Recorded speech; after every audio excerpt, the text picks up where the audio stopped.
In this video, we're going to be solving polynomial inequalities. And a polynomial inequality, in a polynomial inequality, we're looking for the x values that make the inequality true. So how do you do that when you have a polynomial of degree greater than 1? Because degree equal to 1 is easy. You just make a number line, you solve the equation like you would, or you solve the inequality like you would an equation. We just have to remember that if we're multiplying or dividing by a negative number, we switch the inequality sign. But for a polynomial inequality, it's a little bit different.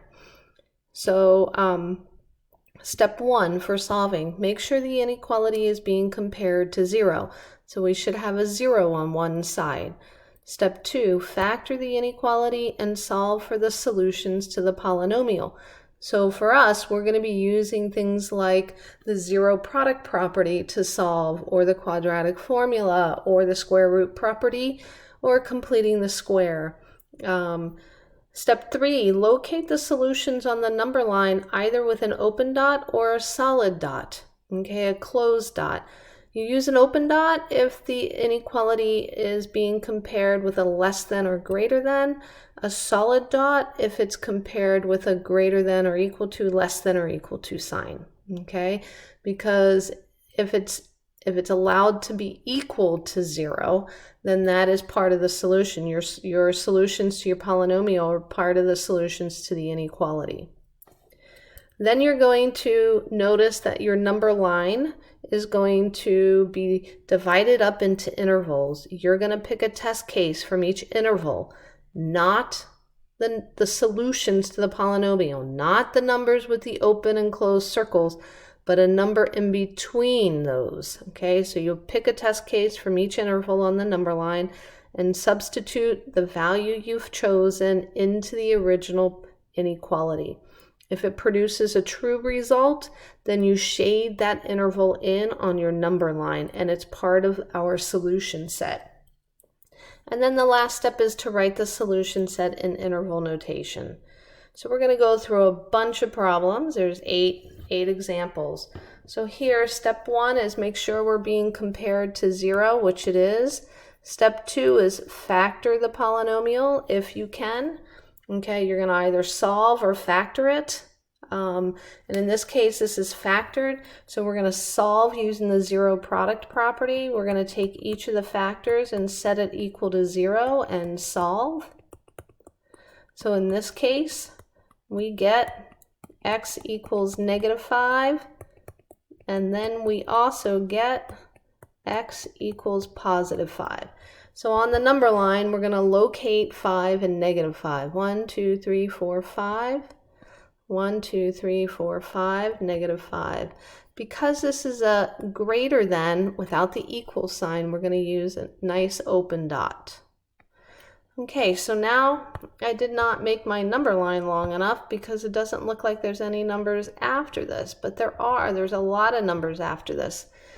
This has divided up our number line into 3 sections, section 1, section 2, and section 3. We need to pick a number from each one. So I'm going to go ahead from this one, I'm going to pick -6. So I'm going to plug in -6 into my original inequality and see if I get a true solution greater than 0. So -6 and 5 is -1 times -11. That's true because this results in 11 is greater than 0, which is a true statement. So I'm going to go ahead and shade this part of my number line in. It's going to be part of my solution. So now I'm going to go to region 2, and the easiest number to pick is 0. It's easy to put in a 0 for x. 0 plus 5, 0 minus 5, greater than 0. I get 5 times -5. And I know that's -25 greater than 0. That's false, so I'm not going to shade that section. And then I'm going to pick a number from the third interval. So let's use +6. So 6 plus 5, 6 minus 5 is greater than 0. So I get 11 and 1. which is 11 is greater than 0. That's a true statement, so I'm going to shade this section in. So I have two intervals that are true, and I hope you remember interval notation. The end of this interval is negative infinity, and the end of this one is positive infinity. Remember, we use parentheses around our infinities, and because these are open dots, we'll also use parentheses.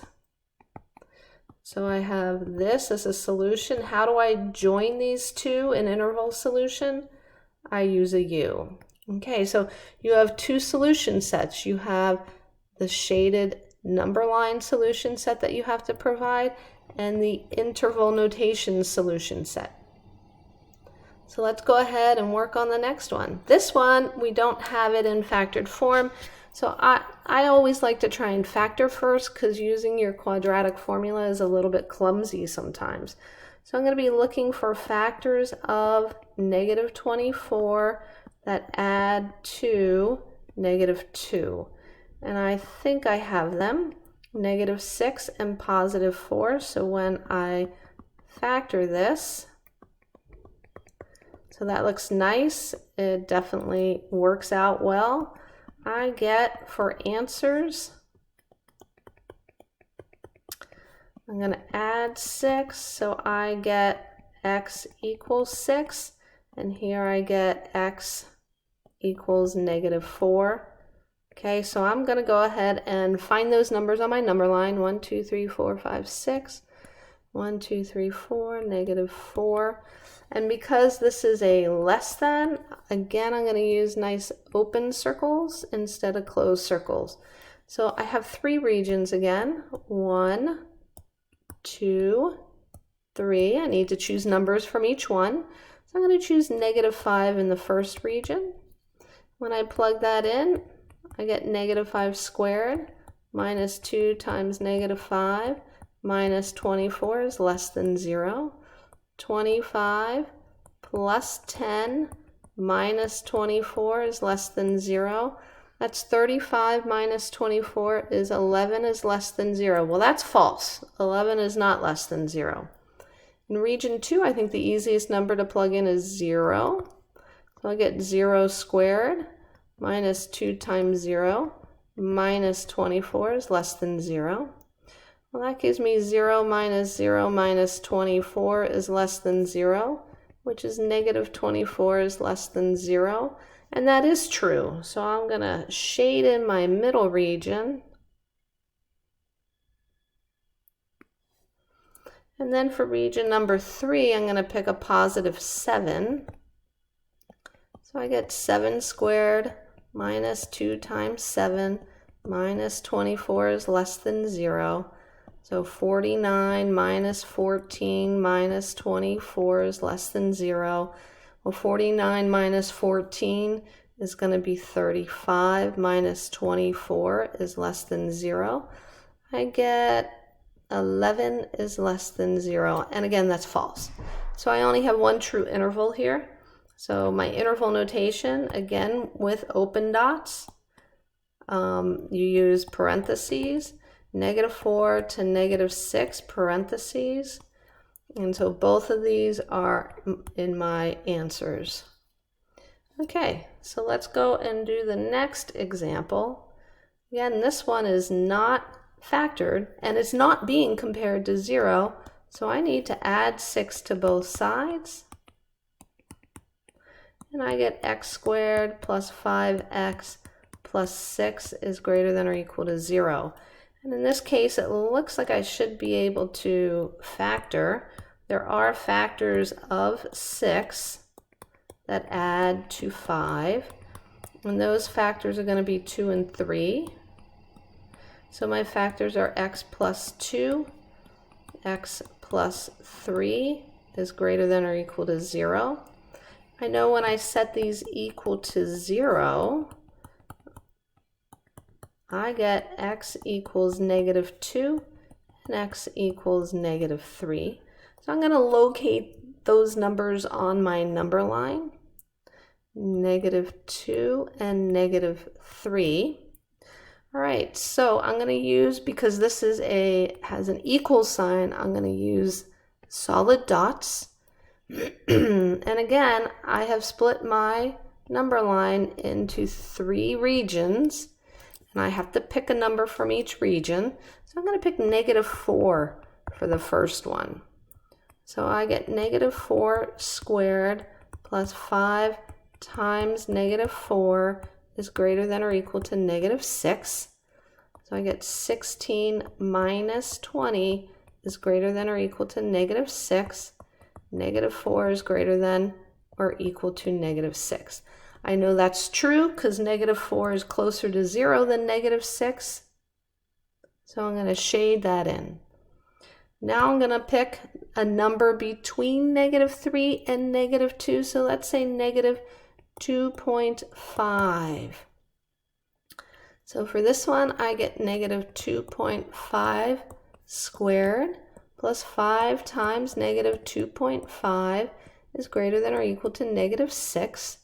Well, -2.5 squared, if you use a calculator, that will come up to 6.25.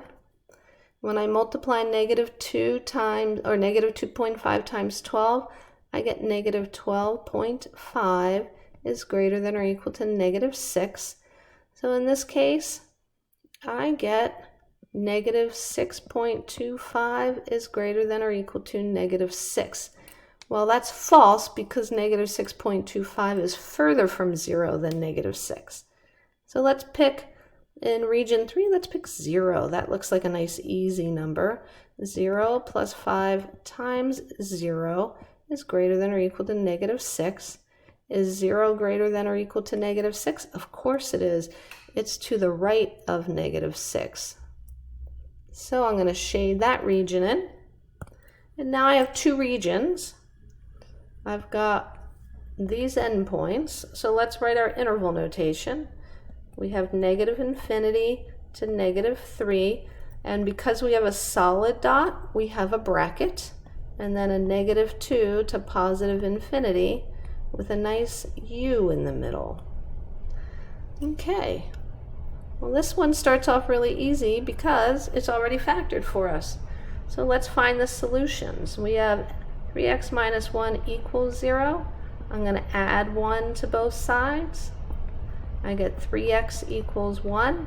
And when I divide by 3, I get x equals 1/3.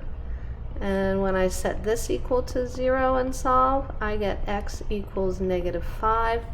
So I have a nice equal sign here. I'm going to use solid dots. 1, 2, 3, 4, 5, -5 with a nice solid dot.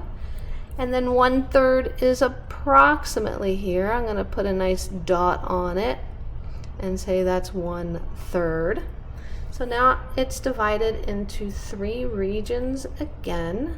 I need to pick numbers from each one. So I'm going to pick -6 from this region. 3 times -6 minus 1 times -6 plus 5 is less than or equal to 0. So that's going to be -18 minus 1 times a -1 is less than or equal to 0. That's going to be -19 times a -1, which is 19 is less than or equal to 0. That's false. So now in the second region, I barely have 0 in there, so I'm going to stick in 0 for that region.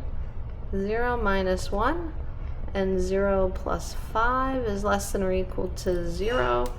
I have 0 minus 1 times 0. 0 plus 5 is just 5. Is less than or equal to 0. So -1 times 5 is -5 is less than or equal to 0.